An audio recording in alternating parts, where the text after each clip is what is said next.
Bom dia a todos. Bom dia.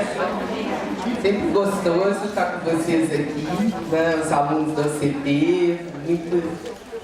Muito obrigada pela presença de vocês, também de todos os que estão aqui.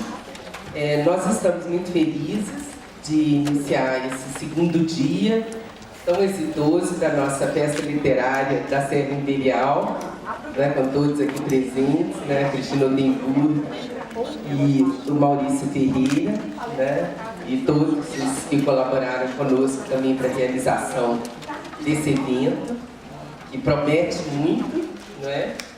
Nós queríamos agora, eu vou chamar aqui o nosso mediador, né, que é o Bruno Tamancoldi, professor de vocês. Por favor, palmas para o Bruno.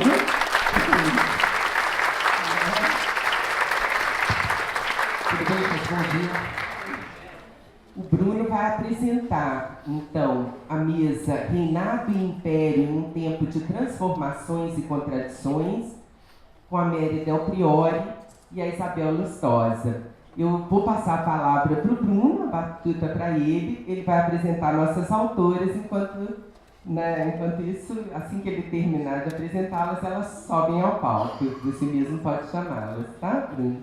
Então, muito obrigada e um bom dia, né, para todos.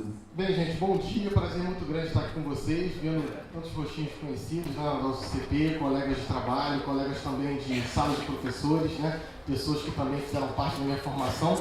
Então, agradecer a professora Guilmar, nossa curadora, a professora Cristina Odenburgo, do Instituto Odenburgo de Desenvolvimento, ao Museu Imperial, na pessoa do seu diretor, nosso colega de trabalho, também o professor Maurício Vicente Ferreira Júnior. E como a professora Guilmar disse, a nossa mesa vai girar em torno da temática histórica com a problemática Reinado e Império em um tempo de transformação e contradição. É uma temática que a essa casa é muito cara, né, que é a temática segundo reinado, e também vamos versar um pouco sobre o primeiro reinado e também o período joanino, né?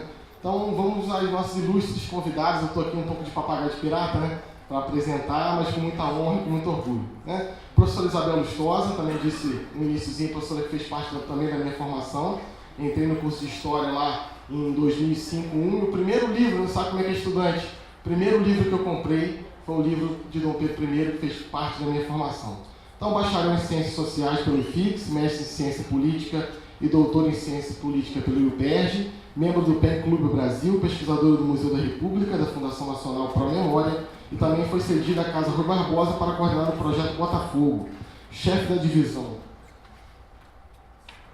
de Documentação e Pesquisa do Museu da República e pesquisador do Instituto Brasileiro de Patrimônio Cultural, atual IFAM.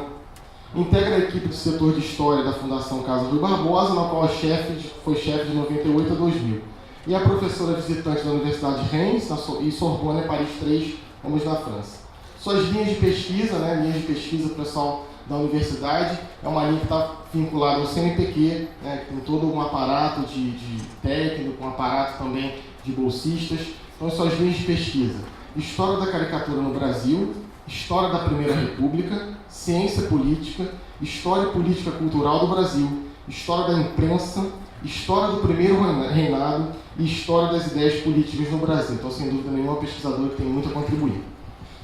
Os seus livros publicados, né, dezenas deles: História do Presidente, A República do Catete, Brasil pelo Método Confuso, Humor e Boemia em Mendes Fradique, História dos Escravos, Insultos Impressos, A Guerra do Jornalismo na Independência, Lapa do Desterro ao Desvario, uma ontologia, O Nascimento da Imprensa Brasileira, As Trapaças da Sorte, Ensaios de História Política e História Cultural, Dom Pedro I, esse livro que eu citei que fez parte da minha formação, Um Herói Sem Caráter, A História do Brasil Explicada aos Meus Filhos, Imprensa, História e Literatura.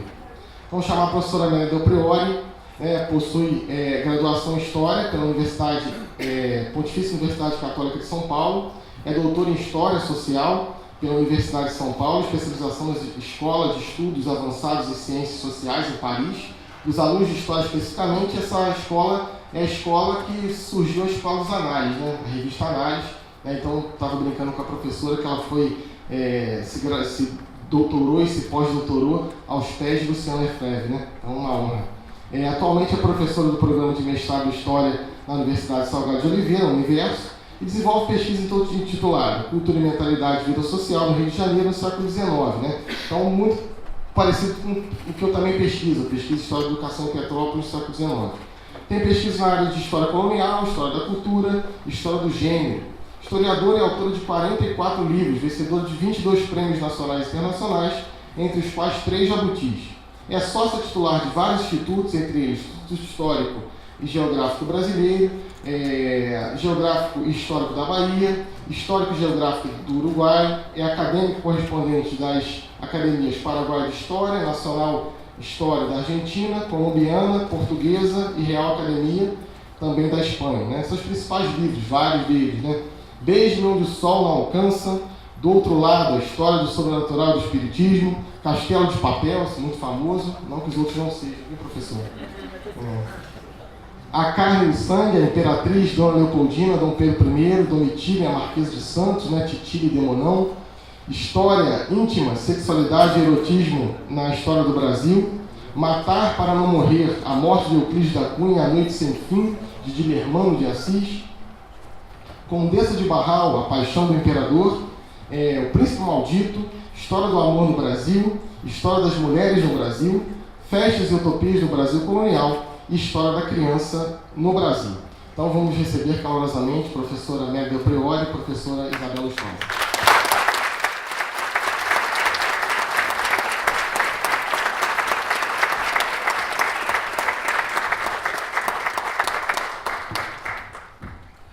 Bem, é uma mesa, uma sala aqui que é interessante. Então, mais uma vez, bem-vindas, professoras, uma honra estar aqui mediando essa conversa.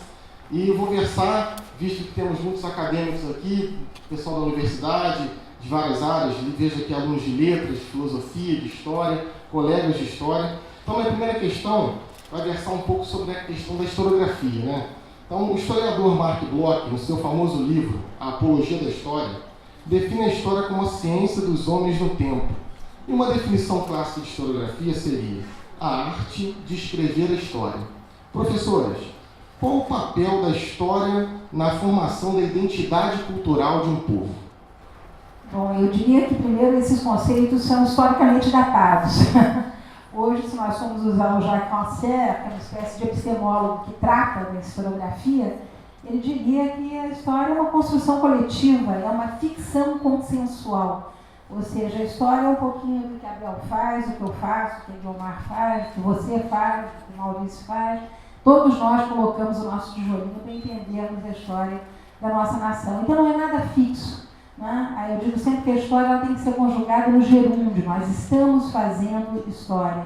Eu acho que esse gerúndio ele é tão mais importante quando nós temos no Brasil arquivos absolutamente magníficos. Estamos numa casa, inclusive, de arquivos, que os historiadores pouco conhecem, porque aprisionados à camisa de força de, digamos, linhas de pesquisa ou linhas de interpretação, eles acabam sacrificando parte dos 4 anos de formação na graduação e depois na pós-graduação, lendo, fazendo leituras, fazendo discussões sobre interpretações, mas distante daquilo que é a matéria mesmo histórica, que são as vozes dos mortos, como diria o Robert Darnton, né? A história seria a arte de conversar com os mortos. E esses mortos estão nos arquivos, os mortos estão nos documentos. Então é preciso estar próximo deles para ouvi-los, para captar o que eles estão dizendo, e não para definir uma realidade histórica, mas para, junto com outros colegas, construir esse consenso ficcional. Bom dia, estou muito feliz de estar aqui em Petrópolis, na casa do Maurício, meu amigo, confrade de Instituto Histórico, do lado da Mary Del Priore. Tenho que confessar uma coisa, estou vivendo uma crise no meu casamento, porque meu marido diz assim: olha, a Mary Del Priore já lançou outro livro e você aí no Facebook. É o problema, eu digo, olha, você para de falar dessa Mary Del Priore. Fã da Mary. Aí você ouviu uma entrevista do Tico Santa Cruz, ele disse que tem todos os livros da Mary, mas não falou dos seus. Essa é um privilégio aqui do lado da Mary, que além de tudo é uma amiga e uma figura figura queridíssima, agradecer a Guiomar, a Cristina, acho que esse encontro aqui deve ser o primeiro de muitos, porque Petrópolis tem esse charme, né? A nossa ligação afetiva com essa história do lugar, né? No caso do o primeiro imperador que comprou essas terras para construir aqui uma cidade, o Palácio da Concórdia, enfim, depois o filho dele que vai realizar isso, a presença desses imigrantes alemães, né, na construção. Enfim, é uma cidade que tem peso e que a gente tem gosto de mostrar, né? Acho que a gente tem prazer de dizer, olha, vai a Petrópolis, não tem algum estrangeiro, porque tem um lado charmoso de um tipo de um passado que a gente, evidentemente, quer parar passado para uma elite que tinha o privilégio de ter suas casas aqui, mas de alguma forma a elite também nos representa.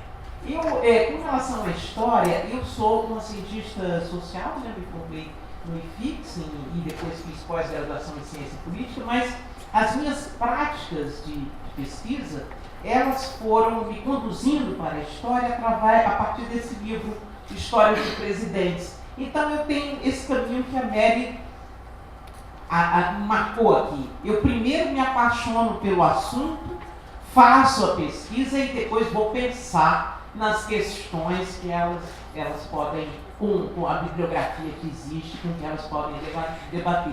Não começo antes, né, com uma teoria para depois aprisionar o meu assunto ali, porque eu acho que eu já fiz isso. Quando a gente está na faculdade, tem uma pressão muito grande do meio acadêmico para você primeiro ler uma vasta bibliografia de autores internacionais e depois você fica naquele sofrimento para ver mais como é que eu ajeito isso aqui para caber no Legoff, para ver no Pierre, no Gisborne, no Pierre Nora, enfim.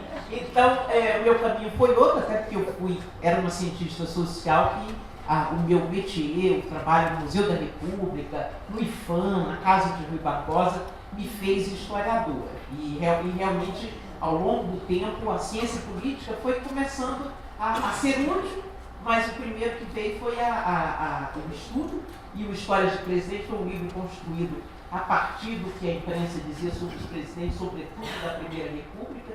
O livro era voltado para o Palácio do Catete, então isso me pôs em contato com uma coleção enorme de jornais e revistas ilustradas. Foi aí que eu descobri que a caricatura era uma ferramenta para você conhecer a história. Quando se pegava caricaturas do Prudente de Moraes e a pedra, aí você dizia assim, que pedra é essa? Aí você, depois de investigar, descobriu que o Prudente de Moraes tinha pedra nos rins e isso fazia ele se afastar do governo, enfim. Essas ligações, né, que a caricatura acabava sendo um caminho para você entender algumas crises políticas.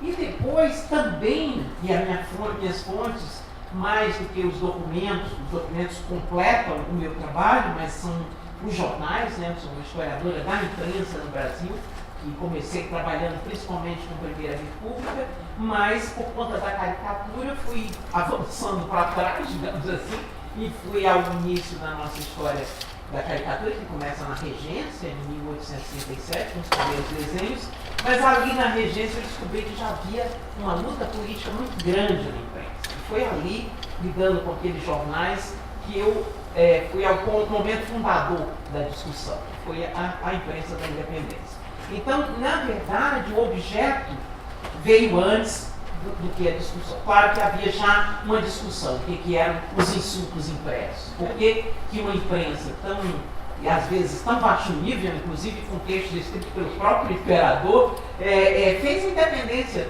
criou algum tipo de consciência, né? Como é que nesse debate absolutamente, às vezes, radical, se fez um processo. E dentro desse contexto, ainda avançando mais para trás, se pode avançar para trás, recuando a chegada da corte aqui, o jornal de Hipólito da Costa, né, que é o Correio Brasiliense, e que hoje é o tema do livro que eu escrevo há muito tempo e preciso acabar, que é a biografia do Hipólito. Então, esses encontros, né, acho que a carreira da gente, acho que muitos jovens historiadores, são feitos assim, tem muito de acaso. Né? Por acaso eu fui para o Museu da República, por acaso consegui ficar um tempo no IFAM e ali desenvolvi uma pesquisa sobre o começo do período Vargas, com Pedro Ernesto, com, enfim, Rodolfo enfim, com esses ambientes. Então isso faz parte, é preciso saber aproveitar esses encontros. O arquivo do Museu da República, a Mary está dando um exemplo aí, arquivos que estão lá e que ninguém vai lá ver, tem muita coisa interessante. Então eu recomendo a quem está começando, e quem não está começando, quem tem um projeto, fazer um livro, primeiro descubra tudo sobre aquele assunto, depois pense sobre ele, porque na verdade o que te move é a paixão por aquilo. Se você for enfrentar uma bibliografia teórica de cara, você vai desanimar bastante. E assim, pesquisa é bem interessante porque parece quando você está procurando alguma coisa na sua casa, né? Às vezes você está procurando seu cortador de unha e acha seu pendrive perdido, né? Eu lembro quando eu comecei a fazer pesquisa sobre educação, né? Eu também utilizei essa casa para pesquisar, e eu estava pesquisando sobre preceptoria em Petrópolis, né? Trabalho da Maria Celestial Vasconcelos, e percebia que essa cidade não tinha só a preceptoria, tinha muitas escolas, né? E parei de pesquisar sobre preceptoria e fui para a escola. Então, como que é reveladora também a pesquisa, né? Minha segunda e última pergunta, e depois eu vou passar a bola para vocês, porque tenho certeza que vocês estão ávidos também para perguntar questões, levantar questões das professoras, né? Então, qual seria o legado, né, bendito e maldito do primeiro reinado? Levando em conta a visão social, professora Isabel, e a histórica, professora Mary. Então, qual seria esse legado desse primeiro reinado, né, Dom Pedro I especificamente, mas pode versar, fiquem à vontade. Você está passando primeiro o microfone para mim, eu até me esqueci. Ela é danada, viu? Ela é danadíssima.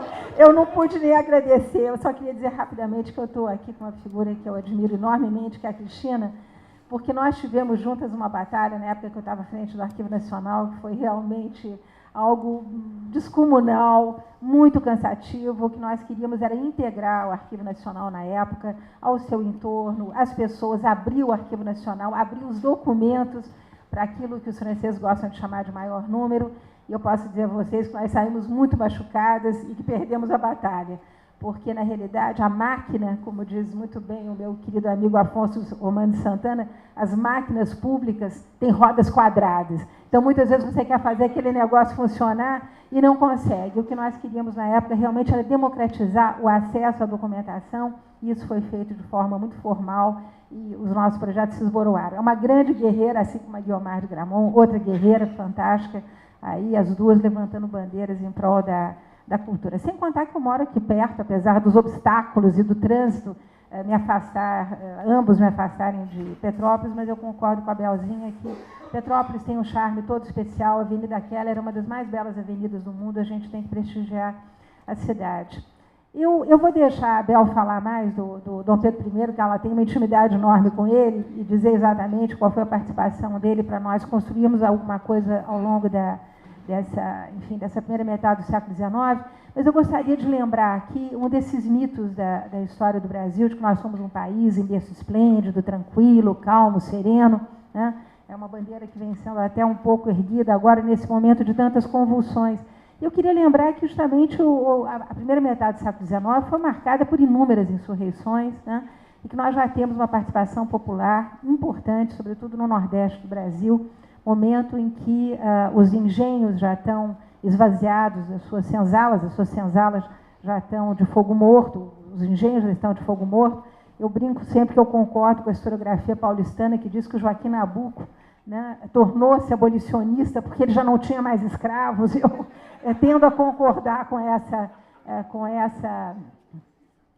teoria. Os escravos todos estavam sendo vendidos aqui para o Vale do Paraíba, para o sul de Minas, porque não havia mais açúcar, o açúcar não tinha mais preço, e nesse momento nós já começamos a ver os primeiros, digamos, sintomas dessas tensões sociais, e muita gente lutando por terra, e são os pequeninos, são os anônimos da história, que vão justamente empunhar bandeiras, armas, foices, facas, né, para terem um pequeno pedaço de terra para lavrar, uma vez que os canaviais já não medravam mais.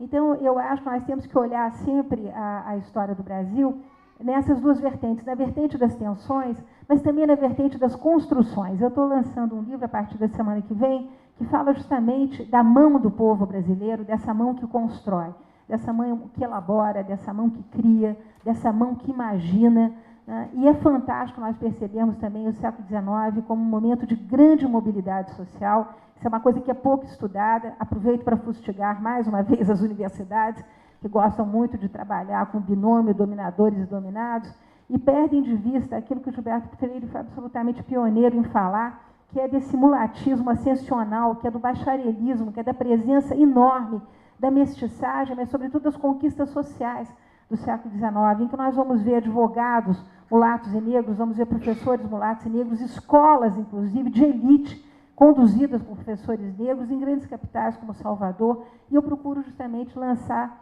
luz sobre esses anônimos, porque a historiografia fica com preguiça de mexer ali no meio do campo, né? E é fantástico, nós percebemos como esse é um momento de grande alavancagem social, de grande mudança, né? De como o consumo realmente vai acelerar essa mobilidade social, convidando as pessoas a conquistarem, a fazerem o seu espaço, né? A se tornarem, se não cidadãs, pelo menos consumidoras no século XIX. Então, eu acho que é um período de enormes documentação, mais uma vez, eu volto a dizer, eu sou uma historiadora de documento, eu achei coisas fascinantes, como a Bel já indicou, a imprensa é um manancial inesgotável, mas trabalhei também com memórias, trabalhei com correspondência, e o que nós temos ainda para investigar sobre o século XIX é fascinante e há muito a dizer.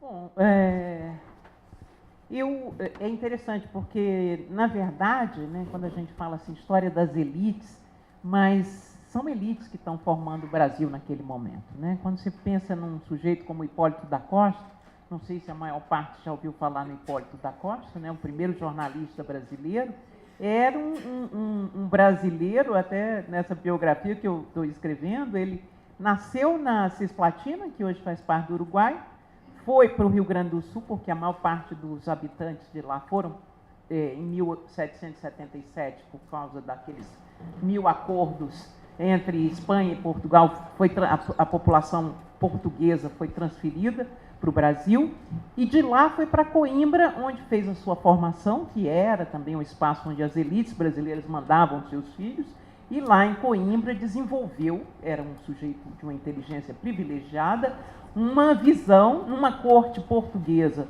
onde o grande ministro era Dom Rodrigo de Souza Coutinho, um homem que pensava grande, pensava sobre a ideia de um trabalho da Maria de Luz Viana Lira sobre o grande império luso-brasileiro, né, a ideia de que Portugal se expandiria e traria sua capital para a América, e daqui o rei reinaria poderoso, né, em vez de ser o rei de um reininho pequeno como Portugal. E isso vai estar na origem da elevação do Brasil a reino e das tentativas, né, de permanência da corte aqui, que uma revolução em 1820 lá em Portugal encerrou.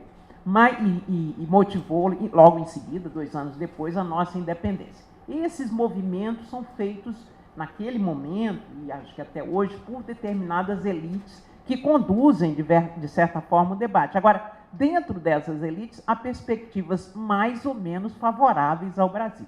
Se você pensar nesse Hipólito da Costa, no José Bonifácio, eram homens que já estavam antecipando a abolição, queriam que a abolição se fizesse, José Bonifácio previa em 10 anos depois da independência, achavam uma imoralidade o tráfico negreiro, achavam uma imoralidade, o José Bonifácio como ministro, a primeira coisa que fez foi romper e proibir qualquer empréstimo internacional, porque eles acreditavam que o Brasil ia ser capaz de se bastar, de enfrentar e ter uma soberania, de ter uma presença altiva diante do mundo, né? E aí isso é muito importante, a autoestima do povo diante do seu destino. Então, esses grandes homens, de alguma forma, e com uma visão extremamente patriótica, porque se pensar que nem Hipólito, nem José Bonifácio viveram muito tempo no Brasil. José Bonifácio viveu quase 30 anos lá, né, em Portugal, e voltou aqui com essa consciência de que o Brasil precisava ser mantido unido, que era preciso enfrentar e dizer, olha, aqui a gente pode se manter sem agressão, vocês não têm chance de nos invadir, porque a gente é muito grande, né? Nos invade aqui, a gente vai lá e bota vocês para fora, vai colar. Então, essa consciência já houve, sempre houve essa disputa entre os que querem autonomia, dignidade, superioridade, e aqueles que vendiam o país para interesses econômicos estrangeiros, né? Os bancos ingleses, enfim. Então, essa dimensão, né, da história, ela nos acompanha, né? Nos acompanha ao longo de todos esses séculos, né? 2 séculos. Então, essa dimensão de que a gente, enquanto um povo que viveu a escravidão e que dentro desse absurdo que era a escravidão, né, já discutida nesse tempo que nós estudamos, como um absurdo, já era considerado internacionalmente, a pressão dos ingleses para a gente acabasse com o tráfico, pelo menos, foi grande, mas de parte dele. O Pedra Branca. Quer dizer, havia já uma visão crítica dessa realidade, uma perspectiva que, infelizmente, né, um conjunto de forças locais que tinham seus interesses aqui e lá fora. No começo eram portugueses, né, que tinham seus comércios lá e cá e que não queriam, quer dizer, queriam desenvolver seus negócios, conservar suas coisas em Lisboa. Houve uma tensão por parte do governo independente para obrigar essa gente a ficar no Brasil. Escolha, né? Você é brasileiro, você é português, né? Agora, em seguida, os interesses, que a gente pensa assim, em 24, a Revolução, a Confederação do Equador, a discussão entre se deveríamos ser federação ou um reino centralizado no Rio de Janeiro, tudo isso foram momentos de tensão importantes para a construção da nacionalidade, mas que implicaram em derrotas da verdadeira causa, que é a causa do Brasil, do povo brasileiro, em vários momentos, sem que depois a gente não se levantasse, reconstituísse, mas principalmente pensasse que a questão, as pessoas criticam muito o nacionalismo, de fato o nacionalismo pode ser uma aberração, mas no sentido de pertencimento a uma determinada nação que fala a mesma língua, que tem determinados interesses, de que aquele cara que é pobre do seu lado também é brasileiro como você, e que a imagem que o Brasil vai ter lá fora é construída por essas relações que é aqui, né? Se você pensar, quando nós temos escravidão, um rico brasileiro que chegasse em Paris seria aquele cara do país dos escravos, né? Isso também pega mal para a gente. Você pensar e chegar em Paris e dizer ali é o país dos miseráveis, das meninas que se prostituem. Então esse esforço de fazer um Brasil melhor, com os meninos pobres chegando na universidade, se formando, se tornando doutores, se tornando mestres, competindo em igualdade de condições com os meninos da elite, isso que é o projeto que deve irmanar todos os brasileiros no sentido de que nós somos brasileiros. Não adianta, tem aqueles que vão para Nova York, para Paris e chegam lá, são cidadãos de segunda. A gente tem um bando de amigos que foi viver no estrangeiro e sabe disso. Você lá, quando você vai depender deles, você não é nada, você é um cidadão. Eles são franceses, alemães, ingleses, americanos, etc. Então, a gente é brasileiro. O que o Brasil for, se o Brasil for desmoralizado, você está desmoralizado junto. É isso. Muito bem.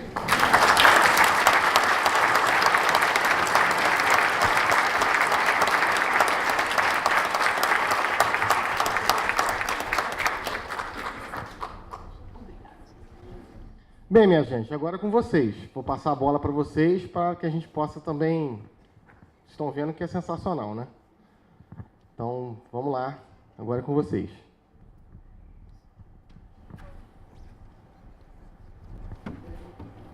Perguntas, por favor.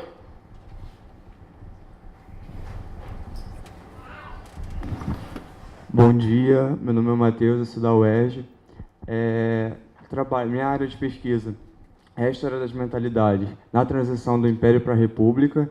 E a professora Isabel pontuou uma questão lá na independência, uma questão dos uns se declaravam portugueses, outros brasileiros.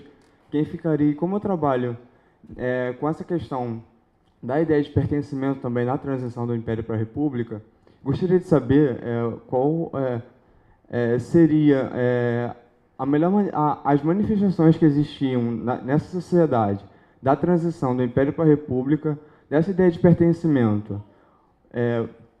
Sabe-se que teve vários símbolos para legitimar as ideias republicanas, mas como que a sociedade transcendia a massa popular, essa questão da ideia de pertencimento de império e de república também. Bom, é interessante, né, aquela frase célebre, o povo assistiu bestializado à proclamação da República, né? Mas aí também entra a questão da composição dos quadros da elite, que naquele momento fez a proclamação da República, né? Os movimentos são feitos ou na mesa dos bacharéis, ou nos quartéis, ou, enfim, nos interesses econômicos. E, basicamente, ali na proclamação da República, né, apesar dos idealistas que se inspiravam em Victor Hugo, que pensavam república naquele sentido ideal, né, da coisa pública, da igualdade entre, enfim, no sentido de participação mais efetiva da população nas escolhas, no primeiro momento foi uma reação, né, a determinadas circunstâncias que vieram da Guerra do Paraguai, que vieram também no pós-abolição e tudo, mas que foi capturada por determinadas forças econômicas no momento seguinte, né? Quando você tem esses militares, Deodoro e Floriano, você tem ali aquele exército que voltou glorioso da Guerra do Paraguai, formou uma classe média, formou o exército, né? Foi a Guerra do Paraguai que propiciou a integração de uma força armada brasileira com um sentido, um espírito de corpo, etc., que elevou pessoas de uma classe média, né, o Deodoro e o Floriano, a uma posição a ponto de chegarem os dois a presidente da República, e, num primeiro momento, pela força, porque foi um golpe, né, não havia uma mobilização popular para tirar o imperador, ao contrário, o imperador era popular, a princesa tinha acabado de fazer a abolição, eram benquistos, quer dizer, foi uma aliança entre uma elite culta do Rio de Janeiro, que via de uma forma idealizada Quintino Bocaiúva, Bilac, etc., a República, o exército insatisfeito com as condições que vieram logo depois da Guerra do Paraguai, falta de pagamento dos soldos, uma tentativa do governo monárquico do Visconde de Ouro Preto de dispersar as grandes forças que tinham se formado, a criação do clube militar com o Deodoro como presidente, né? Então você tem um conjunto de questões e tem as questões do ideário político que estão emergindo, que é o positivismo, né? Que esteve na origem da proclamação da República também e que está associado à ideia de república, mas também de ciência, de pensamento, que afastava todo o lado simbólico, que dava pouca importância à monarquia. Então, nesse sentido de pertencimento, digamos assim, há todo um lado de construção idealizada nos hinos, nos coisas, que é produzido na mesa dos bacharéis, né? Basta ver a letra do hino, do hino brasileiro, feita pelo Osório Duque Estrada, com aqueles versos, aquilo é a expressão de uma maneira.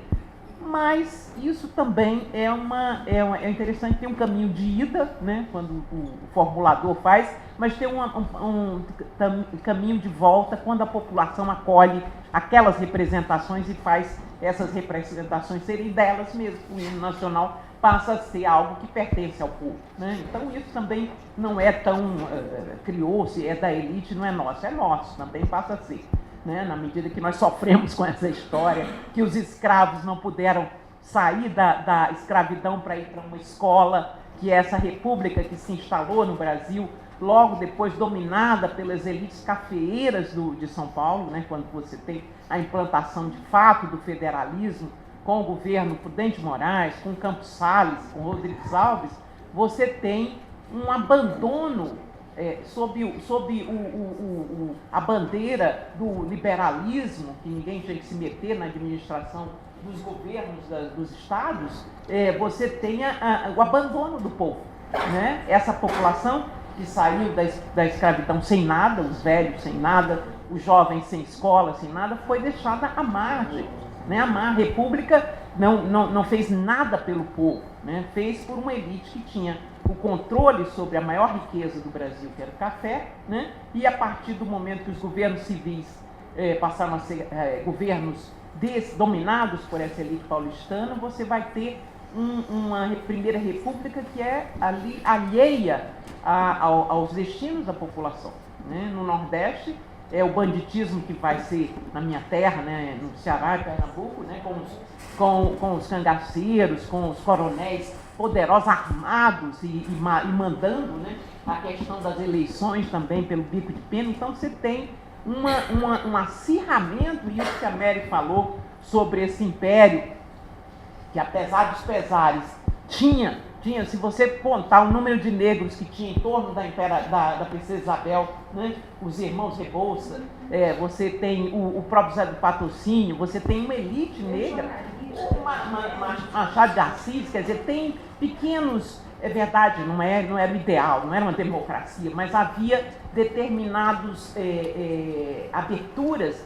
que permitiram, por exemplo, o pai do Lima Barreto se formar como um gráfico, com uma cultura baixíssima, um homem negro e tudo, talvez filho natural de um barão, mas de qualquer maneira havia um pequeno momento em que você viu emergir, né? E você tem os barões de chocolate, Guaraciaba, o próprio Cotegipe, quer dizer, o mulatismo na nossa sociedade no século XIX, quanto mais a gente esmiuça isso, mais impressionante é. E com referência, você que está trabalhando com esse período, eu recomendo vivamente os memorialistas dessas décadas de 10 e 20, que vão dar, inclusive, a você esse pano de fundo, que não é político, quer dizer, que é da vida de todo dia das pessoas, como é que elas se moviam, quem elas eram. Então, se você pegar, por exemplo, as fotografias das escolas agrícolas, você vai ver quantos formandos não são mulatos e negros. É uma coisa impressionante. Eu volto a dizer, essa é uma questão que está mal estudada na universidade, essa mobilidade, né? Se você pegar, por exemplo, muitos membros da Academia Brasileira de Letras, você verá quanta gente não desce do Maranhão, do Nordeste, e que são mestiços, são caboclos, são mulatos. Então, a nossa sociedade, nesse momento, já está bastante miscigenada. Só quero pontuar aqui uma coisa também, justamente para nós não cairmos sempre nessa ambiguidade que, inclusive, vem permeando aí as nossas questões de hoje, né? Essa bilateralidade tão selvagem. A nossa sociedade era escravista de cima a baixo, quer dizer, o escravo tem um trabalho notável do Gustavo Soares, da UF, que você deve conhecer, que é um grande professor, em que ele mostra como no século XIX a pessoa mais empobrecida era aquela que não tinha um escravo. Quer dizer, as pessoas ricas tinham mais de 10 escravos, as medianas tinham mais de 4, e as muito pobres tinham 1. Mas não havia quem não tivesse um escravo. Então, essa questão da escravidão, ela está distribuída de forma absolutamente homogênea na sociedade brasileira. Pensar, quer dizer, ter escravos e pensar o escravismo não era uma coisa das elites. Outro dia eu fui interpelada por um dos maiores especialistas de escravidão que fazia a história das elites, como se a história das elites fosse desconectada da história das grandes camadas populares. É tudo a mesma coisa. Quer dizer, você tem uma espécie de grande, você que trabalha com a história das ideias, você tem uma espécie de grande agenda das ideias que trata, né, na sua complexidade, na sua totalidade, sendo apropriado pelos diferentes grupos de forma específica na sociedade brasileira. E uma outra questão, que eu acho da maior importância, que é a clivagem campo-cidade. A gente não pensa isso, os americanos trabalham, os anglo-saxões trabalham muito a questão campo-cidade. Você tem uma realidade nas grandes cidades, que são, no caso, Rio de Janeiro, São Paulo, Salvador, Recife, né? Que você já tem universidade, você já tem imprensa, você já tem gente elaborando pensamento, e você tem o interior do Brasil, que é uma coisa absolutamente mágica, diversa, habitada pelos seus coronéis, por gente armada, né, de faca de ponta, o tempo todo, habitada por seres fantásticos, onde se acredita ainda em lobisomem, onde a religiosidade está extremamente entranhada, onde ainda o ciclo processional, o calendário religioso é o que faz o dia a dia das pessoas, onde a luta com a terra para plantar, colher, vender, ainda é a grande questão. A gente pega os viajantes que sobem para o Nordeste na segunda metade do século XIX, aquilo é uma terra de ninguém, né? São areais, são pequenas cidadezinhas onde as crianças correm peladas pela rua, onde as pessoas não têm o que vender, onde eles olham para dentro do comércio e eles veem que não há absolutamente nada produzido. Aí você entra para o interior, chega naqueles engenhos decadentes. Esses Brasis, eu penso sempre que a história do Brasil tinha que ser contada no plural. Não, nós temos que começar a fazer essa diferença, campo, cidade, norte, sul, as várias culturas, né, que estão complexificando o Brasil cada vez mais, né, e eu acho que o grande desafio daqui para frente é termos uma agenda comum. né? Porque nós temos uma pluralidade tão grande de vozes nesse país hoje e com demandas tão específicas que difícil vai ser a gente ter uma agenda comum. Então, eu diria que o século XIX tem essa riqueza fantástica, né, de nos apontar, através de uma documentação muito variada, lembro aqui as pinturas, lembro aqui as gravuras, a fotografia que vai se disseminar nesse período, realidades que são muito diversas. Então, vamos parar com esse negócio de história do Brasil, contada, como critica muito bem o Evaldo Cabral de Mello, a partir de São Paulo e Rio de Janeiro. Né? A história do Brasil contada a partir do Maranhão, contada a partir do Ceará, contada a partir de Mato Grosso do Sul, é uma história completamente diferente daquela que nós estamos aqui fazendo. Né? Mais alguém quer fazer perguntas? O seu lançamento e onde? Querida, aí já foge a minha possibilidade, porque são as editoras que resolvem tudo, né? Mas o grande lançamento vai ser na Bienal de BH. Eu tenho um público leitor lá em Minas, inclusive muitos monarquistas, apesar de eu dizer alguns aspectos da vida de Dom Pedro II que não agradam a todos, mas eu tenho um grupo grande de leitores lá em BH e os lançamentos começam sempre por lá. Então, semana que vem na Bienal de BH, nós vamos lançar chama-se Histórias no Plural da Gente Brasileira, em que eu justamente estou trabalhando essas coisas que não estão visíveis na historiografia, nessa última historiografia que tem sido feita, essa coisa da mobilidade social que eu acho muito importante. A classe CD não é uma novidade do século XXI, nós podemos usar essa categoria, olhando um pouquinho de atenção à documentação que nós temos, né? Já desde o final do século XVIII, em Minas Gerais, nós temos aí uma ascensão enorme, mulheres negras e mulatas, donas de grande riqueza, donas de grande poder político, donas das cidades, lá em Minas. Então, eu estou relendo as teses. Aliás, eu tenho uma consideração enorme do trabalho que vem sendo feito nas faculdades, nas pós-graduações, pequenos trabalhos, às vezes eu faço questão de citar, são apresentações feitas em pequenos congressos, mas ali tem alguma coisa que dá para a gente agregar a uma forma diferente de pensar o Brasil. Obrigada, viu, pela pergunta. O André Rebouças, que inclusive estudou aqui na gente no Colégio Tópico, né? Aqui em Petrópolis, era basicamente onde tem o Guerin, hoje o Pedro Guerin, aí à direita do Guerin, tinha um colégio famoso, né, da família Tópico, e os irmãos de Rebouças estudaram lá, inclusive tem uma passagem que o André foi arguído pelo Dom Pedro II. E o diário dele tem uma frase terrível, que eu acho que eu pelo menos explorei isso no Castelo de Papel. Ele diz em fevereiro, ele veio passar férias aqui em Petrópolis, em 1878, e agora não me lembro mais a data, é janeiro ou fevereiro, mas ele tem uma frase terrível, ele diz: o primeiro gesto da princesa Isabel em favor da abolição. Quer dizer, o primeiro gesto da princesa Isabel, que é tida como a nossa grande abolicionista, teria sido feita, não em todos os anos que antecederam a abolição, mas teria sido feita 3 meses ou 4 meses antes da assinatura da abolição. Frase terrível que está no diário de André Rebouças, que aliás a família está demorando a deixar publicar, né? Porque são diários fantásticos. Já teve um pesquisador do Vale do Paraíba que tentou publicar esse material, que é um material riquíssimo, não conseguiu. Bom dia, meu nome é Bárbara. Atualmente eu faço mestrado em História. Meu objeto de pesquisa é um quadro que está aqui no Museu Imperial, que é o Juramento da Princesa Isabel. E eu estou no começo da pesquisa ainda, eu entrei no mestrado esse ano, mas eu queria ouvir a opinião de vocês, assim, historiadores, principalmente você, Mari, que estuda a Princesa Isabel, nessa questão do esforço do Império, do governo imperial, de associar a princesa à abolição da República. E se isso foi pensado, ou se foi uma coisa que foi acontecendo...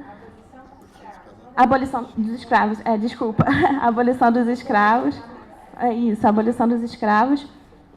Se isso foi pensado, ou se foi uma coisa que foi acontecendo, ou se foi pensado para legitimar um terceiro reinado com a princesa Isabel.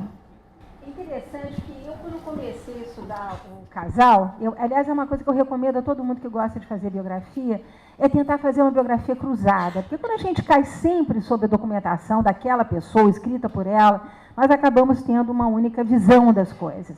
E o que me fascinou, quando eu me debrucei sobre a questão da princesa Isabel, foram as cartas do Conde d'Eu. O Conde d'Eu é uma das figuras mais interessantes que nós temos aqui no Império, que é um homem de uma lucidez absoluta, que, aliás, foi caricaturizado durante muito tempo pelos próprios republicanos, o francês, que falava o direito português, que fazia ginástica com movimentos esquipáticos, né, que andava com as calças arregaçadas aqui no lamaçal de Petrópolis, que explorava, enfim, as famosas cabeças de porco. E esse homem, ele manteve, aliás, na tradição francesa, uma correspondência quase que diária com seu pai. O pai dele foi um dos filhos do Luís Felipe e havia uma tradição, inclusive, de cartas escritas. Quando se fala em correspondência do imperador, eu já digo logo, ele pode ter enviado cartas. Correspondência exige uma permanente troca, né, de informações. E essa correspondência está aqui, né, aqui nesse museu, uma correspondência fantástica, preciso saber falar francês, que ele escreve em francês. E é através do olhar dele que eu li essa Isabel, que eu não conhecia e que deixou pouquíssima coisa escrita. Ela deixou pouca coisa escrita. O que impressiona nessa farta documentação e nessa correspondência são os vários momentos em que ele conta para o pai de como eles são colocados, alijados, literalmente, da possibilidade de governar ou de ter informações políticas pelo próprio Dom Pedro II. É muito impressionante como são cartas minuciosas, né, como ele conta ali o dia a dia do casal. É uma história de amor. Eu comecei fazendo uma história, uma biografia, e acabei encontrando um casal absolutamente apaixonado, ela bordando os sapatinhos para ele de veludo quando ele está na Guerra do Paraguai, preocupado com a saúde dele, dizendo que sente saudades dele à noite. É fantástico como realmente um casal que tinha uma grande afinidade e que vão ter um projeto de vida comum. Ele é notavelmente solerte. Ele é um estrangeiro que vem para o Brasil e que, desde o início, percebe o que a Isabel já reiterou aqui várias vezes, que é o problema da escravidão, que ele acha que tem que ser posicionado de qualquer forma. Ele é um abolicionista, ele antevê a República em várias das cartas que ele escreve para o pai dele. E a leitura que eu fiz foi através dele, porque ela não deixou muitas marcas, ela deixou muitas fotografias, uma doninha de casa, muito preocupada com a saúde do filho dela, sobretudo do filho mais velho, que é ressuscitado pela Condessa de Barral, isso contado pela Condessa numa carta enorme que está aqui também no Museu Imperial. Ele fica praticamente, nasce morto, é um natimorto, né? Que é sacudido, esfregado com álcool, com ar insuflado na boca, e que tem o famoso problema da mão seca, como era chamado pelo próprio Pedro Augusto. Então, eu acho que a Isabel era uma doninha de casa, uma mulher que, dentro dos padrões do século XIX, é educada para ter filhos, para cuidar do lar, para valorizar o casamento. Quer dizer, o projeto dela é esse. Realmente, a questão da abolição é impressionante como passa batido nessa vastíssima correspondência, uma correspondência, aliás, que está também na Bélgica. Eu trabalhei também com essas cartas de lá, e aí é o olhar que a família francesa tem sobre ela. Uma moça que pinta bem, não é bonita, é bem educada, é discreta, não sabe muito bem se vestir, e foge da questão da abolição cada vez que ela é interpelada. Então, eu recomendo a você vivamente que faça um curso de francês, que as cartas do Conde d'Eu são absolutamente preciosas para nós entendermos não só o cotidiano dessa família, né, mas essa figura, né, que tem depois, como você muito bem lembrou no início da sua fala, a sua imagem construída como abolicionista, né, pelos monarquistas depois da República, uma tentativa realmente de terceiro reinado que é totalmente, né, esboroada. E é uma coisa importante dizer, a Bel falou aqui na grande popularidade de Dom Pedro II, leiam Ordem e Progresso de Gilberto Freire. O Gilberto Freire, ele manda entrevistas para os grandes próceres da época. Ninguém se apieda do Império quando o Império cai. Isso é dramático. É absolutamente dramático. Ninguém corre para segurar a mão de Dom Pedro II, ninguém faz um gesto, eles ficam completamente sozinhos. E os monarquistas, que de certa maneira apoiavam o Império no Senado, nesse momento, né, como a gente vê fazendo a política brasileira, né, passam para o outro lado com a maior facilidade. É uma história terrível, né? Eu acho que a história do Império ela tem que ser contada com esse sentimento, né? O sentimento da perda, da frustração, né, de como essas pessoas ficaram completamente abandonadas, abandonadas sem dinheiro, abandonadas sem apoio, abandonadas sem amigos. Né? Eu vi a correspondência da Condessa de Barral dizendo que ia buscar o imperador lá em Cannes, ela vinha de carro para apanhá-lo, para fazer uma voltinha, ele ficava sentadinho no banco da praça. Quer dizer, é uma imagem medonha, né? Nós imaginarmos o grande imperador Dom Pedro II sentadinho no banco da praça, que nem um sem teto, sem aposentado, sem farmácia, sem fila de banco, né? E é uma história dramática, é uma história que eu acho que tem que ser contada honestamente com as entranhas, né? Porque é realmente de uma... Tem um livro do Afonso Celso, né? O Exílio do Imperador, que é de uma tristeza, porque o Afonso Celso era filho do Visconde de Ouro Preto, acompanha e conta a cena que eu acho mais triste, a morte da Imperatriz lá no Porto, que não, sim, mas era o casal exilado, os dois sozinhos no hotel, e ele diz assim, ele ficou sentado do lado, a Imperatriz morta na cama, e ele meio assim, o que eu vou fazer? Né? Não tinha expectativa, não tinha, e a solidão, isso que a Mary falou, lá na Europa também não chegava carta, ninguém escrevia. Realmente foi uma coisa, apesar dos monarquistas continuarem uma ação aqui, com Eduardo Prado, enfim, muito sem eco, a tentativa de criar o Jornal do Brasil, enfim, mas não houve uma força no sentido mesmo de preservar essa memória recente, né? Foi uma coisa, um esquecimento tão imediato que é algo que merece ser investigado, né? Porque... Bárbara, tem um contraponto na visão da professora Mary Del Priori, que é a pesquisadora Jaqueline Aguiar, que fez mestrado comigo na UCP, e ela acabou de publicar um livro, que é um livro sobre epístolas, cartas entre Dom Pedro II, Isabel e Leopoldina. E o livro fala que as princesas, o título do livro, o título da dissertação também, que é uma dissertação muito robusta, fala que as princesas foram ensinadas para governar. Então, um pouco do contraponto, né, que mostra uma carga foram ensinados a governar, mas no momento que eles faziam... É uma coisa tão impressionante. No momento que havia a possibilidade de Dom Pedro II integrar Isabel e o Conde Duque a qualquer conversa política, eles eram barrados. E outra coisa, ela foi péssima aluna, quer dizer, você ter acesso ao aprendizado é uma coisa, eu deixo ela acesso ao aprendizado. Agora, você aprender é outra coisa. Tem gente que tem uma biblioteca, eu boto um quarto, uma biblioteca de 10 mil volumes, cujo apelido era as 10 mil virgens, porque ele não abria. Você pode ter acesso ao aprendizado, mas não significa que você aprendeu. É preciso realmente conhecer os documentos para ver como elas viviam a margem de qualquer questão. Então, aí eu vou aquelas interpretações, é um país patriarcal, mulheres não têm nada. Você já tem um monte de rainha de Europa nessa época. Na verdade, o destino das princesas, quer dizer, das princesas portuguesas e brasileiras é bem diverso, né? Se você pensar uma Leopoldina, a Maria Luísa, irmã dela, elas foram educadas, e aí você tem que pensar, não é para governar, é para fazer um trabalho diplomático na corte aonde elas eram enviadas. Carlota Joaquina, Leopoldina, a própria Maria Luísa, elas foram casadas, e as princesas, Maria Antonieta, antes, elas eram preparadas e elas eram criadas com o sentido, aí pertencimento ainda, de pertencerem à Casa Real, no caso das três que estou mencionando aqui, da Casa Real da Áustria, e de representarem os interesses da Áustria naquele lugar. E elas funcionavam quase como espiãs, né? As cartas da Leopoldina para o pai, contando os detalhes da corte, as da Carlota escrevendo para os pais o tempo todo na Espanha, dando notícia, elas são agentes dos seus governos.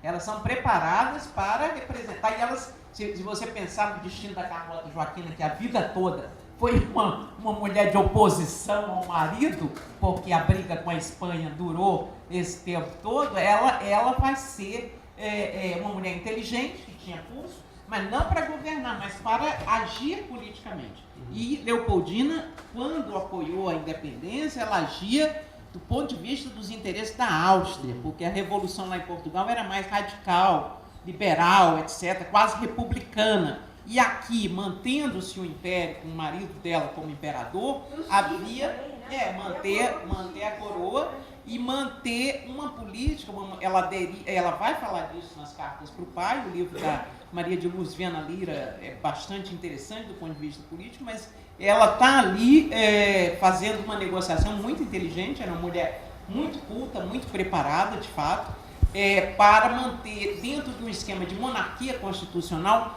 algo mais próximo de um poder maior para o príncipe. Ela sabia que a guerra era perdida se tentasse manter o absolutismo, mas ela vai lutar para garantir. Então, esse preparo das princesas, principalmente as europeias, né? E o caso das meninas, que a Barral foi contratada para ser professora delas, e não houve um abandono da educação das duas. A Jaqueline Aguiar, essa pesquisadora, traz uma lista com todos os professores, os anos, é bem interessante. Mas eu trabalhei com isso na história da Condessa de Barral e depois na própria história da Princesa Isabel. Mas eu volto a dizê-lo, quer dizer, elas não expressam esse conhecimento, em momento nenhum. E no caso da Leopoldina, há uma questão que eu acho fascinante. Vejam bem isso aqui. A história não está terminada, quanto mais história, melhor, né? Mas o caso da Leopoldina, o que eu acho absolutamente fascinante, mas está dando para ouvir, né? O que eu acho absolutamente fascinante é que ela vai ser completamente isolada pela corte portuguesa. Quer dizer, ela é uma mulher que traz um cabedal, como a Abel sublinhou aqui, de grande conhecimento. Ela é uma mineralogista, enfim, sabe tudo, né? Botânica, pinta, caça, mas ela rapidamente vai ser isolada pela corte portuguesa. E eu lembro que dentre os filhos do pai dela, ela perde a mãe muito cedo, ela vai ter 2 madrastas consecutivas, e naquele rol de filhos, ela é certamente uma princesa sem muita importância. A Bel lembrou muito bem, quer dizer, ela é uma família muito grande, e a irmã dela, que depois vai casar com Napoleão, e que vai ser diplomática na vertical e na horizontal, porque o coitado Napoleão vai para a ilha de Elba e ela rapidamente já tem um amante, e ela tem 2 filhos com esse amante, e ela vai esconder, porque ela sabia que Leopoldina era de um catolicismo, ela era de uma carolice total. Ela diz que ela não gosta de fazer sexo com Dom Pedro I, ela diz isso nas primeiras correspondências dela. Ela vai, inclusive, esconder esse adultério da irmã dela. Mas a Leopoldina, o terrível da trajetória dessa mulher, e quando eu escrevi sobre ela, eu fiquei absolutamente apaixonada por essa figura, que reflete, inclusive, o abandono em que muitas mulheres brasileiras ficam, não é? Quando são traídas, quando são esquecidas pelo marido, ela fica totalmente abandonada. E eu achei aqui, volto a dizer, o Museu Imperial tem um arquivo que merece todo o respeito, a gente tem que entrar aqui de joelhos. Eu achei uma sucessão de cartas dela, que ela fala da depressão dela, que é uma das coisas mais impressionantes que eu jamais li. Quer dizer, em termos de confidência, de voz de uma mulher solitária, maltratada, mal amada, esquecida, nas suas dores físicas, né? No seu abatimento físico. Ela tinha tido vários filhos, ela tinha tido vários abortos. É um dos registros de sofrimento, dos mais terríveis que eu jamais li na minha vida. Está aqui, é uma sucessão de cartas a um sobrinho, que a gente não sabe exatamente quem é, não fica claro para quem que ela está escrevendo. Não, em português. Mas é um negócio impressionante a história da Leopoldina. Eu acho que é uma história também que tem que ser revista, quer dizer, inclusive com os arquivos que estão fora, né? Com a correspondência dela em alemão, obviamente, na Áustria. Mas os arquivos da Áustria, olha, eu tentei entrar, são realmente difíceis. Eu queria saber o que aconteceu com Pedro Augusto depois que ele tenta se matar e é enfiado no hospício, e realmente nunca consegui ter acesso como é importante o arquivo, viu, doutor Maurício? Como é importante ele estar aberto, como é importante ele receber, como é importante ele não fechar na hora do almoço, porque a gente muitas vezes vem de longe para pesquisar, aí todo mundo sai para almoçar e volta daí a 2 horas. Quer dizer, a abertura dos arquivos, e eu que trabalhei no Arquivo Nacional, é muito importante. Então, salve o arquivo aqui do Museu Imperial, e parabéns a você, que você faça muitos trabalhos mais, porque eu acho que a família imperial é uma história inesgotável, e eu acho que nós precisamos achar documentação sobre a infância de Dom Pedro II. É um menino que não brincava, um menino que não bebia, um menino que não foi para bar, que não foi a bordel. Quer dizer, que menino é esse? E como a gente sabe que é o menino que faz o homem, para a gente entender o Dom Pedro II, eu acho que é preciso a gente saber mais sobre Dom Pedro Menino. Bom, na coleção do Luciano Cavalcante, de Albuquerque, há alguns desenhos do Dom Pedro Menino, há uma mensagem dele para a Condessa de Belmonte, há algumas... E há, inclusive, uma coleção linda de cartas das duas meninas, Isabel e Leopoldina, para as amigas netas da Condessa de Barral. Mas o que eu queria ressaltar é o seguinte, que, na verdade, não é só a educação, é o apetite para as questões, né? No caso da Leopoldina, ela se envolveu e participou ativamente naquele momento em que ela pôde, antes dela ser alijada, e ela vai ser alijada não só pela Domitila, mas pelos interesses portugueses que cercam Dom Pedro depois de 1824, né? É uma corte que fica completamente de negociantes, de traficantes de escravos, etc., e que ficam cercam o rei, o imperador. A amante é uma mulher extremamente... e também corrupta, né? Ela aceita, ela faz todas as negociações, ela recebe comissão sobre empregos que ela arruma, ela tem um Schlondorf, vai contar, eu precisava liberar um navio no porto, e aí me disseram, vai lá na casa da marquesa, e ela chegou muito charmosa, uma mulher muito interessante, aí conversei com ela, e daqui a pouco veio o secretário e disse, olha, nós podemos resolver tudo por um conto de réis. Então, era claramente uma mulher corrupta, muito hábil, muito malandra, sedutora, etc. Muito sedutor, como diz.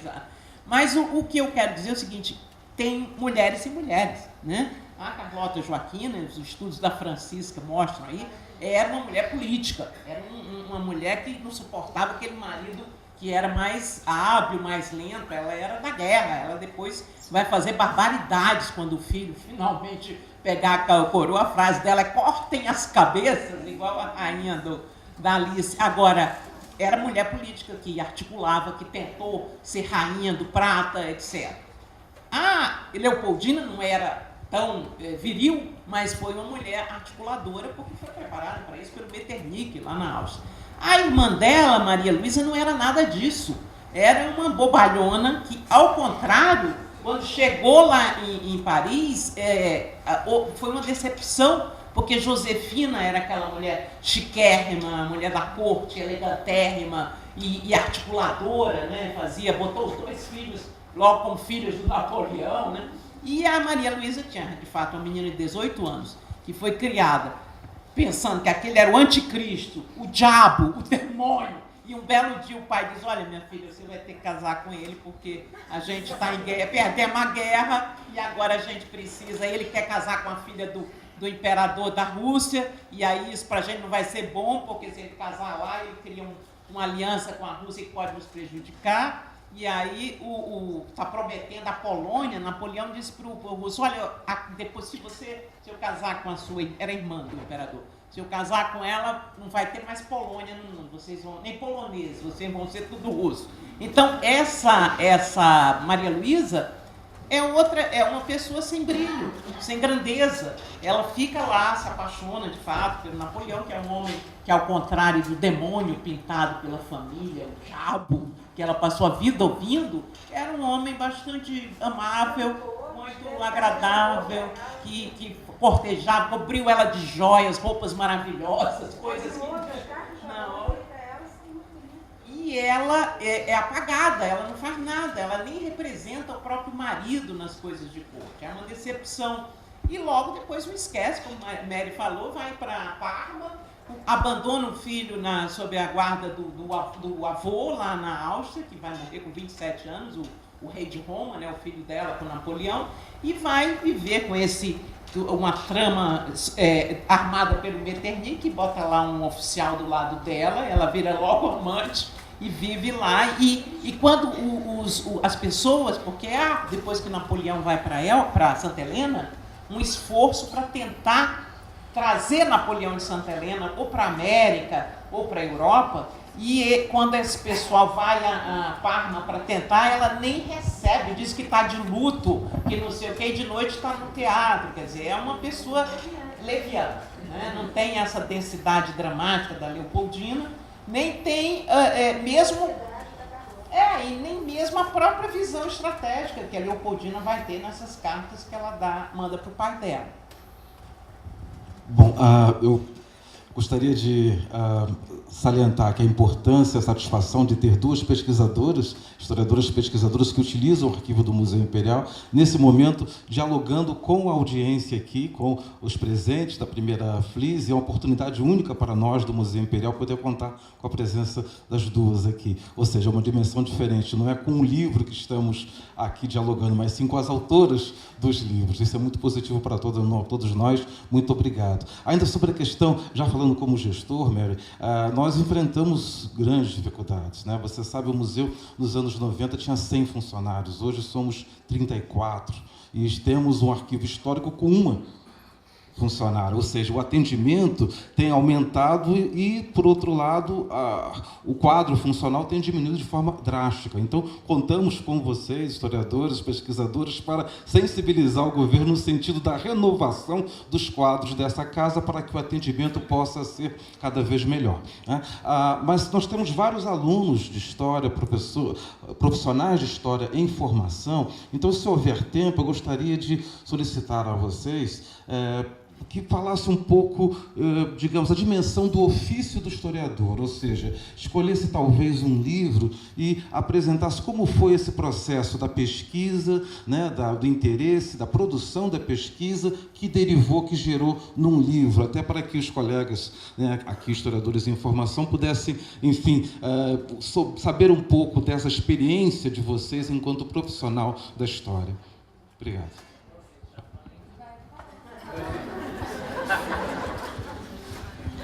Olha, eu acho que um pouco falei, né, o que foi a minha história como pesquisadora de história, quando fiz o História de Presidentes, e como essas coisas também têm o papel do acaso, né?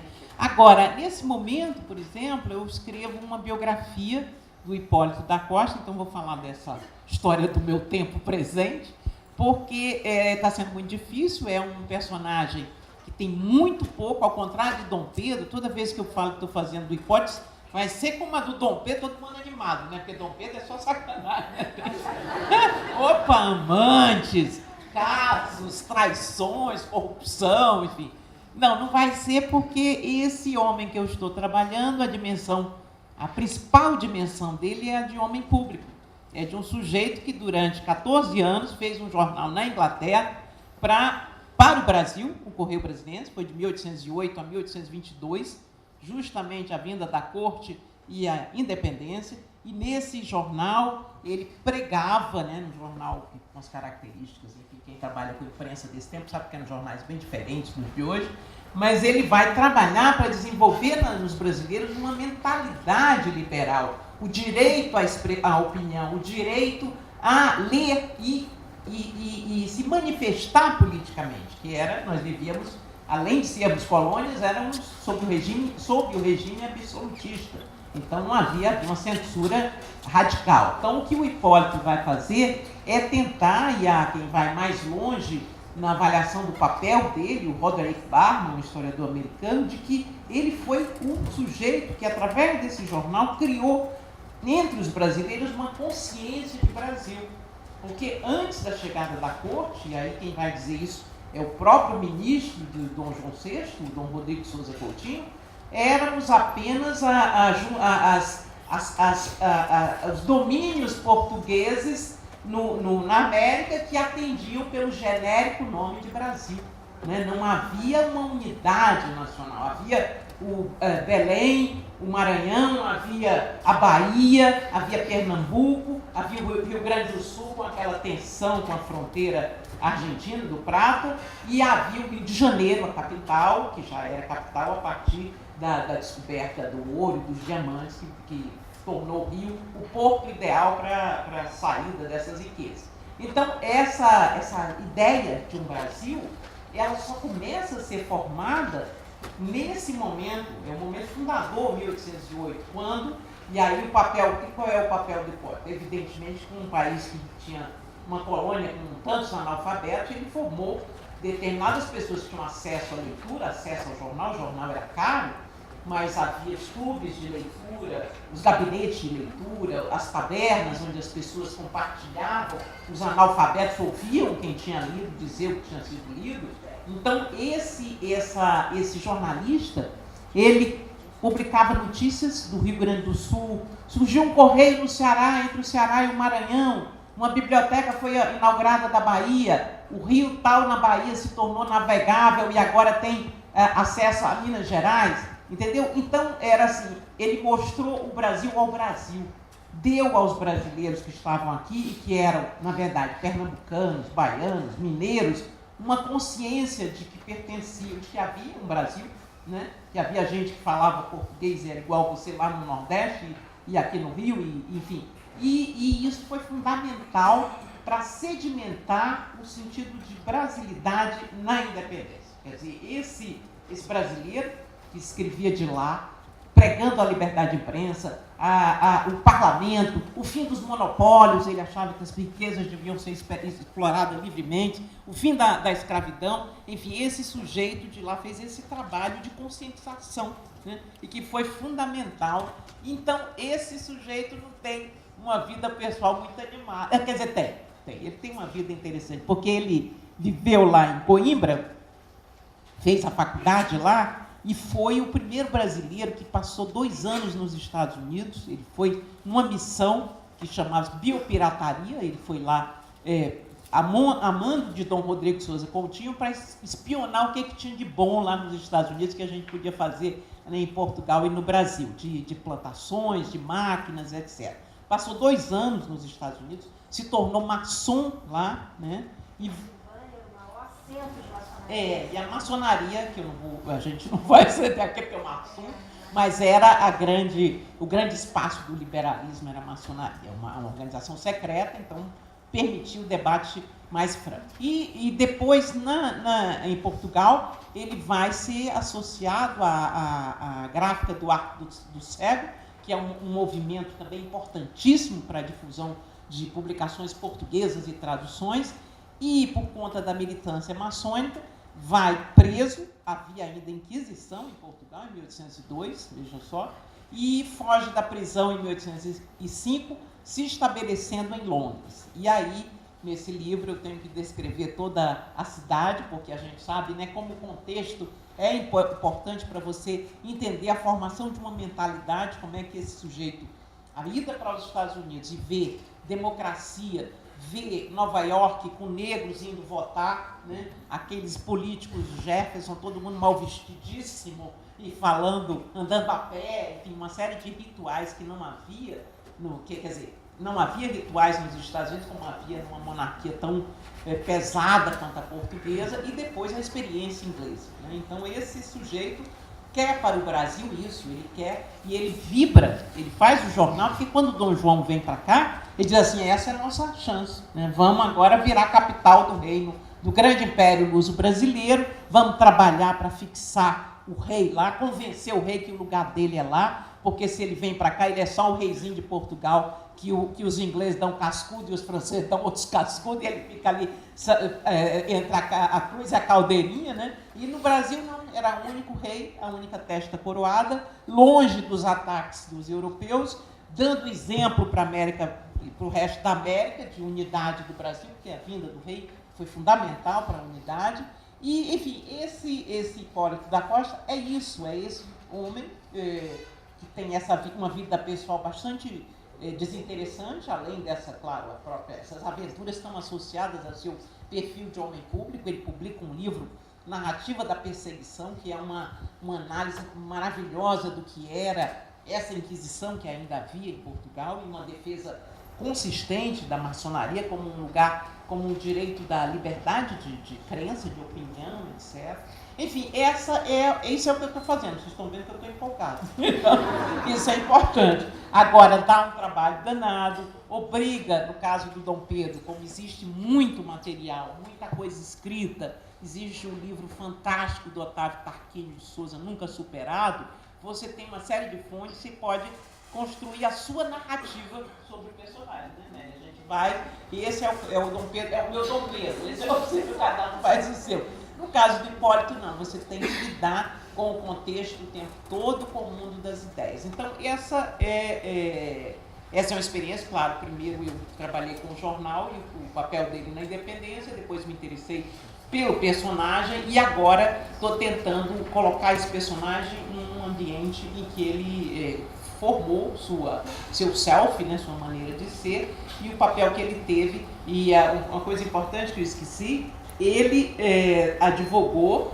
e defendeu e lutou para que a capital do Brasil saísse do Rio de Janeiro para um lugar central, de onde ela seria o fator de integração nacional.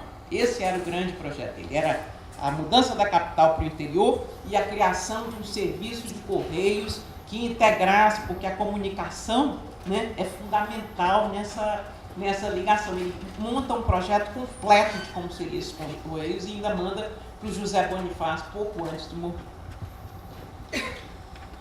Professor Maurício, eu vou falar porque, como a Bel, eu acho que a gente pega aquele mote do Montaigne, não faço nada sem alegria, né? Eu sou uma apaixonada por história e vivo 24 horas justamente mexendo também com documentação.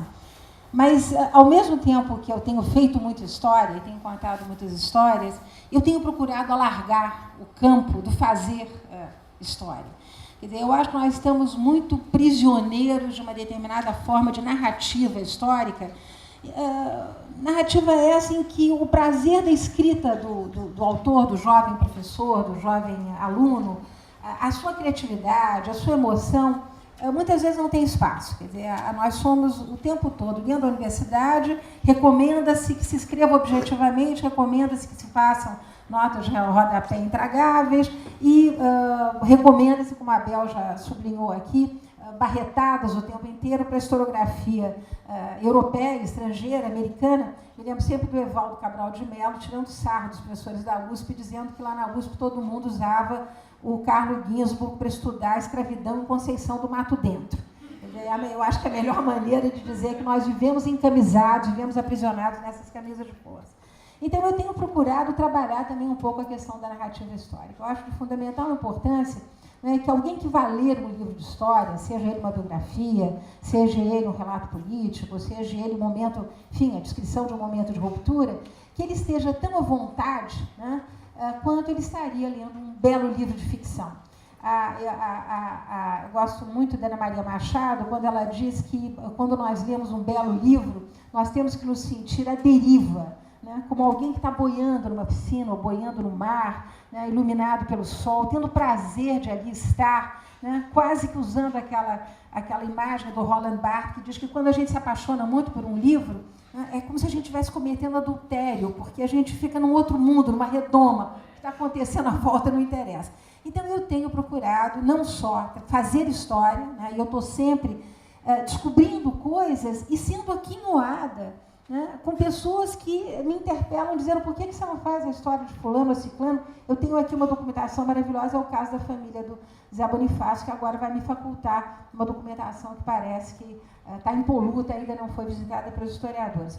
Mas eu diria que a experiência mais bonita que eu tive, eu faço questão de contar aqui publicamente, foi desse meu último livro, né, que tem o poético título de Beije-me onde o sol não alcança, né, eu acho que para bom entendedor, né, a gente sabe onde é que o sol não alcança, salvo para uma velhinha que, quando eu lancei esse livro em Minas Gerais, né, uma senhorinha veio toda de preto, com o livro na mão, e ela disse para mim: a senhora sabe, eu fui muito amada, muito, muito amada.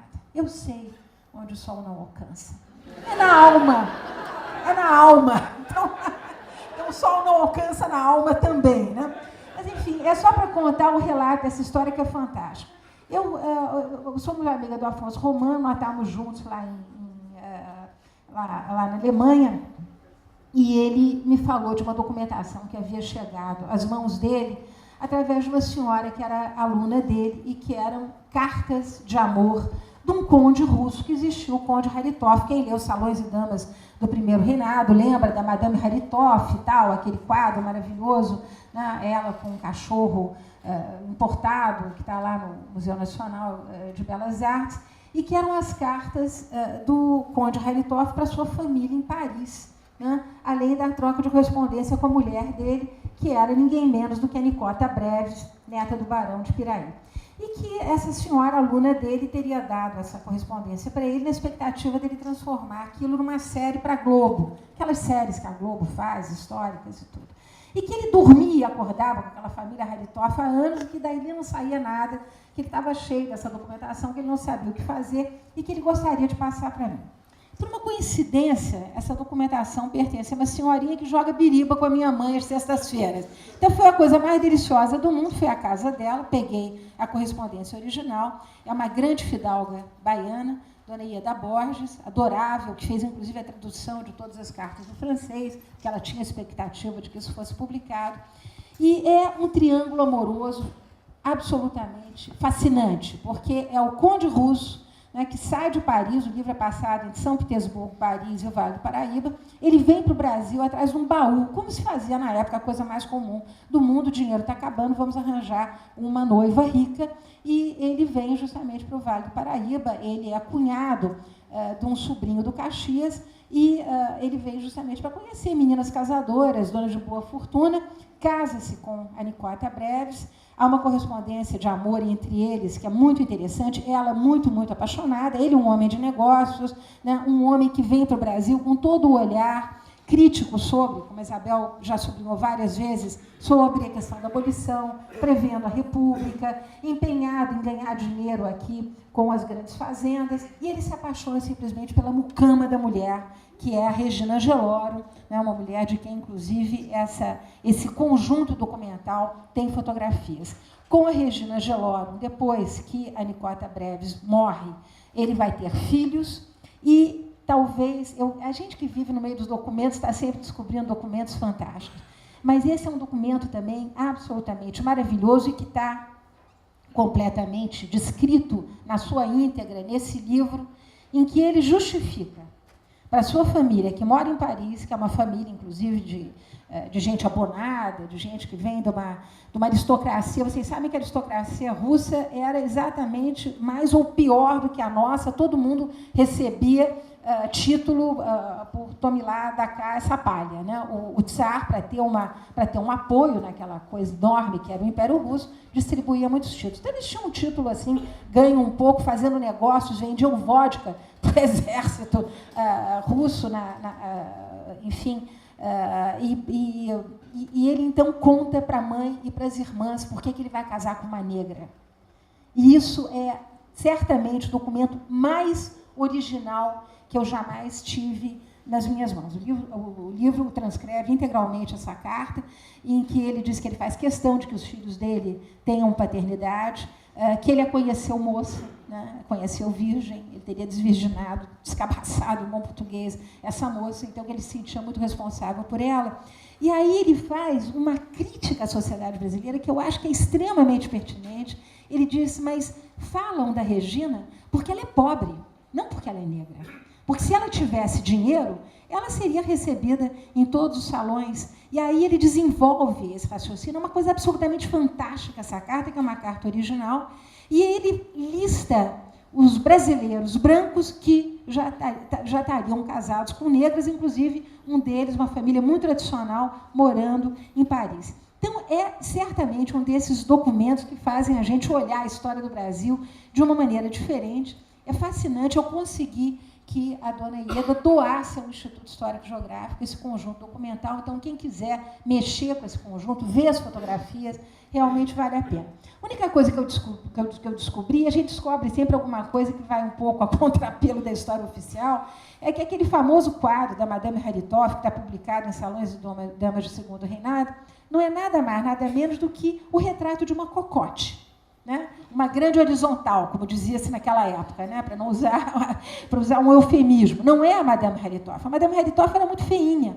Né? A Nicota Breves era uma moça extremamente feia, de pai feio, mãe feia. Aquele é um quadro, né, que ele havia comprado em Paris e que vem para a casa dele, que depois é leiloada, tudo aquilo é leiloado, ele perde até o último tostão. Né? E o quadro, então, fica como sendo a Madame Haritoff, mas é uma cocote, nenhuma mulher casada no século XIX se deixaria retratar com o pezinho aparecendo, com a saia meio aberta, com os cabelos soltos e com grande decote. Isso é quadro de cocote, e o pintor, eu depois fui pesquisar, descobri que era um pintor que só pintava cocote. Então, é só para dizer que a gente é também, quer dizer, hoje o fazer livros de história é também tentar modificar a narrativa, é também tentar fazer com que o leitor de livros de história tenha prazer em ler essa nossa pesquisa, e esse eu acho que é um desafio que os jovens estudantes nas universidades têm que lançar. Eles têm que começar a escrever com mais espírito, com mais graça. Para escrever bem tem que ler bastante, né? A Bel falou aqui, eu concordo com ela, é preciso se imergir num determinado tempo, é preciso ler a literatura de uma determinada época, conhecer o vocabulário de uma determinada época. Se meu livro não tem uma palavra que não seja utilizada no século XIX, eu evitei qualquer anacronismo. Então, esses são cuidados que eu acho que nos convidam a fazer mais e melhor história. Uma coisa interessante sobre essa questão da cor, que eu adoro, é do Rugendas. Rugendas tem uma passagem dizendo o seguinte, que, sobre a questão da cor no Brasil, que ele perguntou a uma determinada pessoa se um capitão do mato era negro, era mulato. Ele disse, não, era, mas já não é. Aí ele disse, mas como não é? Ele disse, não, porque agora ele é capitão do mato, subiu de lá. Minha gente, vamos ficar por aqui. Vamos passar agora para a sessão de autógrafos, tá? Nossa semana continua. Hoje, às 14 horas, tem a mesa Música, Memória e Literatura, com Ney Lopes e Luiz Antônio Simas. Às 16 horas, mesa 12 horas em Diligência, Guia dos Viajantes de Petrópolis, a Juiz de Fora, com Pedro Vaz e Dom João Bragança, com a mediação do nosso querido professor Maurício. E às 20 horas, o Som e Luz. Agradeço aos queridos professores, professora Isabel Lustosa, professora Nena Del Priori, e a todos vocês. Um abraço.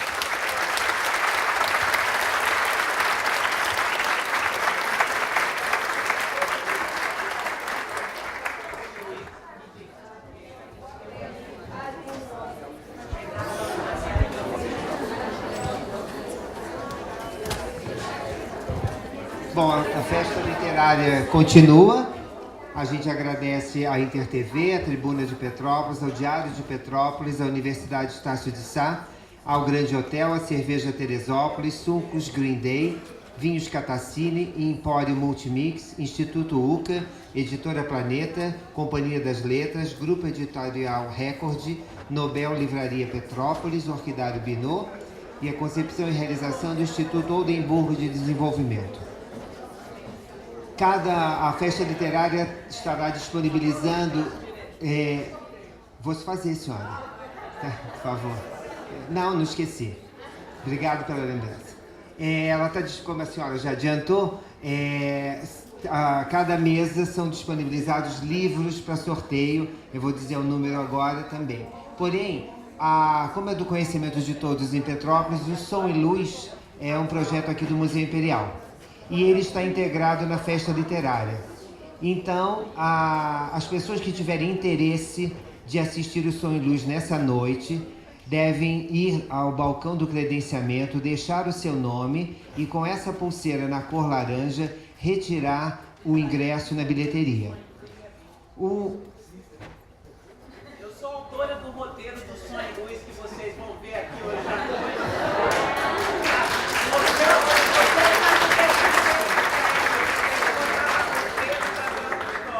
Obrigado, Isabel. Então, o importante é o seguinte, Villa-Lobos dizia que o ingresso de graça é uma desgraça. Então, a pessoa que for tirar o ingresso e for assistir, com a intenção de assistir, retire o ingresso e assista. Porque o fato da pessoa tirar e ter um outro programa, isso impede que uma outra pessoa venha assistir.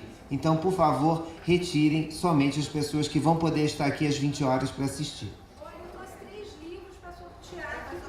Sim, está comigo, Mary, sem problema.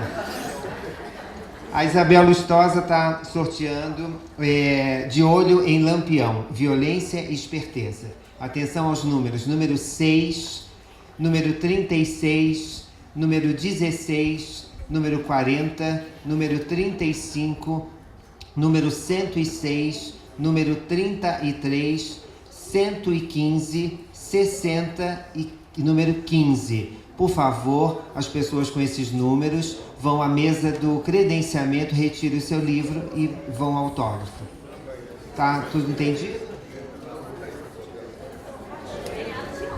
A Mari está sorteando Histórias e Conversas de Mulher e outros títulos. Atenção aos números. Número 28, número 53, número 30, número 40, número 93, número 52, número 42, número 124, número 39, número 70, número 31, número 57, número 71, número 99, 81, número 8, número 78, número 64, número 27, número 50, número 11 e número 62. Entendido? Obrigado, boa tarde e até depois do almoço.